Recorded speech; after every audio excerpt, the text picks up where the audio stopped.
নমস্কার, কুহুস ডায়েরিতে সকলকে স্বাগত।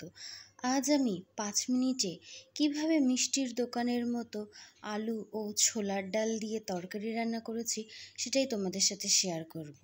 তার জন্য আমাদের প্রথমে আলুগুলোকে ছোট ছোট টুকরো করে খোসা সমেত কেটে নিতে হবে। এরপর আমাদের লাগবে ছোলার ডাল, তারপরে আমাদের লাগছে ভাজা ধনে ও জিরে গুঁড়ো। এই তিনটেই কিন্তু মেন উপকরণ।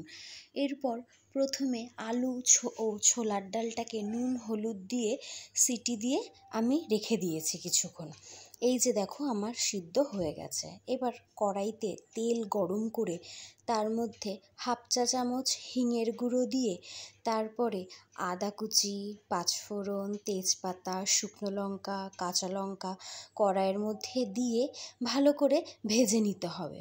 তারপরে ভাজা হয়ে গেলে এর মধ্যে আমরা ওই সিদ্ধ করা আলু ও ছোলার ডালটাকে দিয়ে দেব। এবার একটু ফুটে উঠলেই নেড়েচেড়ে তার মধ্যে আমরা স্বাদ মতো নুন ও চিনি দিয়ে দেব। চিনি দিয়ে ফুটে উঠলে একটু খুন্তি দিয়ে ছোলার ডাল ও আলুটাকে ঘেঁটে দিতে হবে। তারপরে আমরা ওই যে ভাজা ধনে জিরে গুঁড়ো করে রেখেছিলাম সেটাকে দিয়ে দেব। তারপরে নাড়াচাড়া করে নিলেই আমাদের তৈরি হয়ে গেল মিষ্টির দোকানের মতো আলু ও ছোলা দিয়ে মিষ্টি মিষ্টি তরকারি।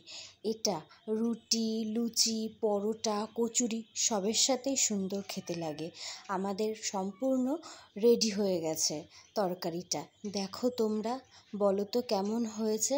আর ভিডিওটি দেখার জন্য সবাইকে অসংখ্য ধন্যবাদ।